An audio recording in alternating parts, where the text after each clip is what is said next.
Please tune in.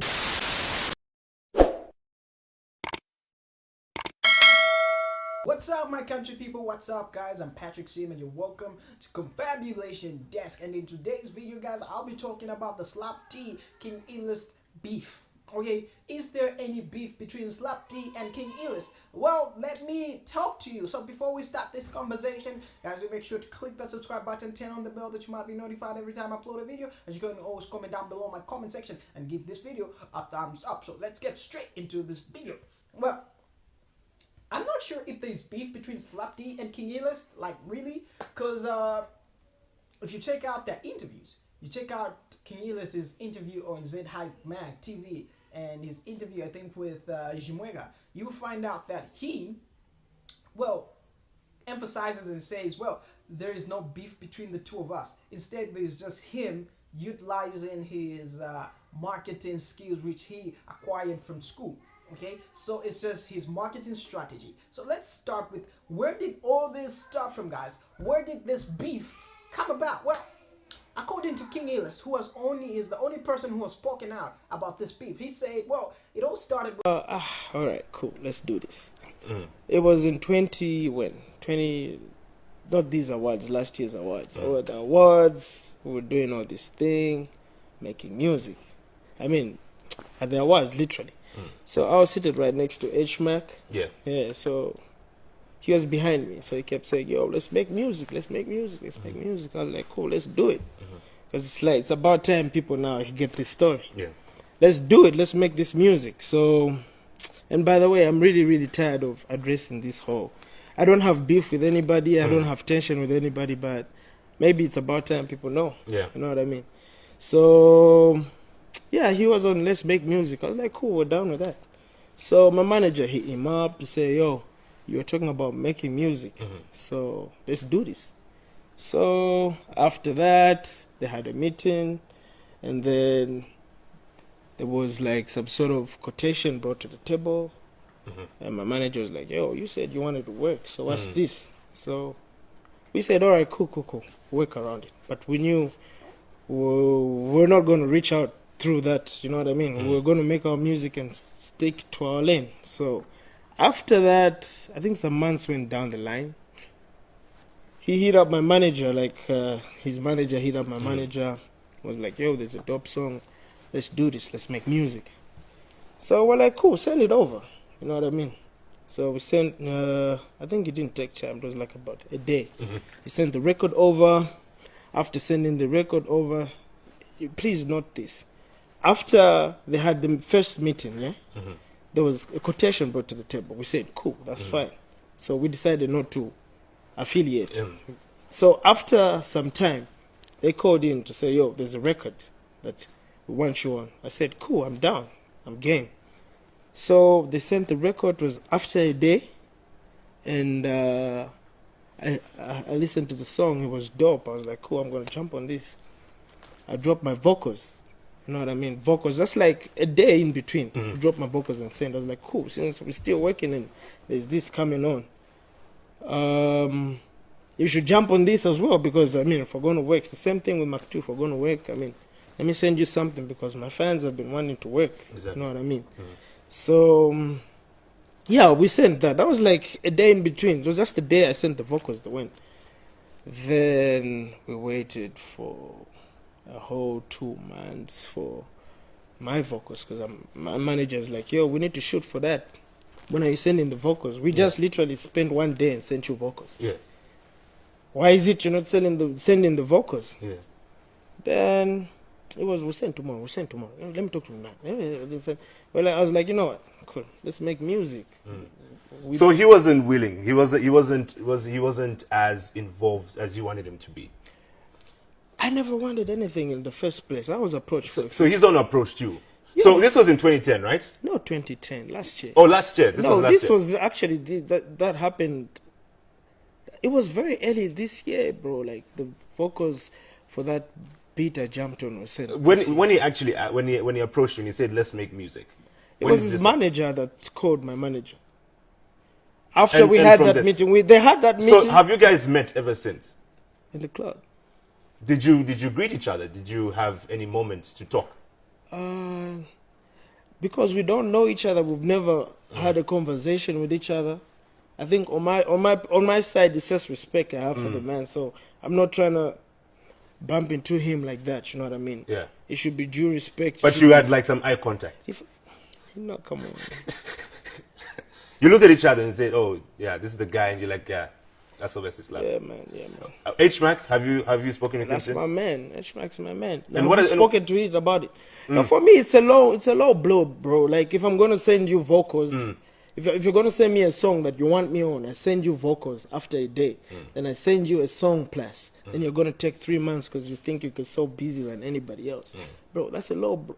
You understand? Because I believe that's why. Okay, for me, music is chemistry. That's why I don't collaborate a lot. You know what I mean? Yeah. We need to get to know each other. We need to know each other. That's the energy. Well, we don't have a relationship. Me and him don't have a relationship. We don't know each other. You know. But are you a fan of his music? I'm a fan of hard work. Yeah. So for me, it's chemistry. It's chemistry. Do we vibe? Exactly. Do you know what I'm saying? I'll give you a collab. It won't mean much if True. it's just a collab. True. I'll also give you a collab if the song is really dope.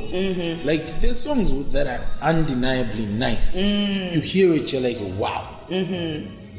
I'll jump on that easy. I'll enjoy working on it. Yeah. You send me a song, it could be paid for. I'm telling you right here, right now, it's a whack. You I'll ain't do it gonna because, get it. you know what I mean? I'll probably do it because H is on my case. Oh no, we need to get that feature done. You know what I mean? But deep down, I'll tell you the truth, I'm not feeling it. Wow. Yeah. And so also there's chemistry when you work with people. You get into the studio, you vibe. I told you Chandambao didn't really have to. I never really met Chandambao that much before we did that Maning. He sent the song, I heard it once, I thought this is the direction.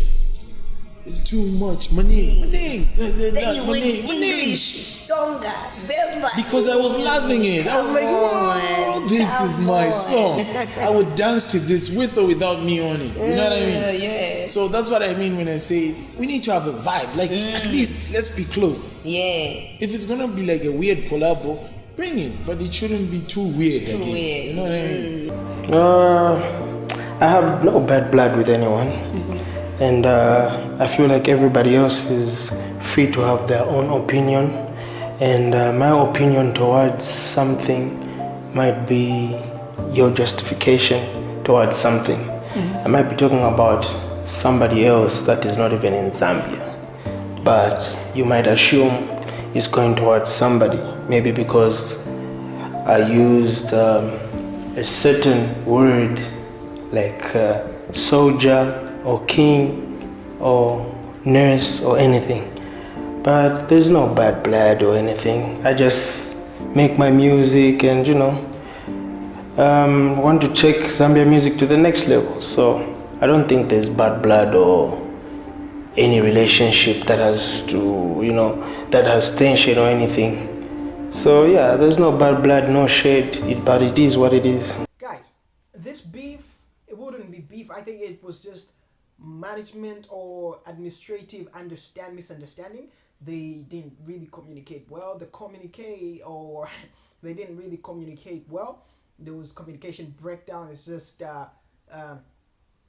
communication breakdown between management and stuff like that. Management from XYZ and management from King Illest's side. So King Illest has since been using Slapdee's name to elevate his maybe rap career, who most people think is privileged, and I would think so, because he just came. The first video he did in this reggae was just a clean shot video. You must understand that King Illest is a businessman, and he didn't get his money from music, but involved in businesses and whatever he does. When he came as a new wave artist, he came within this reggae. You remember this reggae, guys. This video was clean, and I liked it, and I wanted to know who this guy is. But you would understand that wasn't his first video. If you go to King Illest's channel, you discover that he has dropped videos way back from 2015. By then, he never used to rap in Tonga. He used to rap in English. So who would benefit more from this Slapdee King Illest beef? Of course, King Illest would benefit more, and he has been using this platform on this supposed beef to boost his career, so to speak, and he has been using it as a marketing tool or a branding tool, and it has been working so far so good. And what we've seen is his numbers have gone up. People have been noticing him because every time he says something. The last time I checked on his Facebook, it was like, oh, the Fwaka song which Slapdee and Rafkid did was about me. Because, well, no one knows because he didn't mention King Illest's name.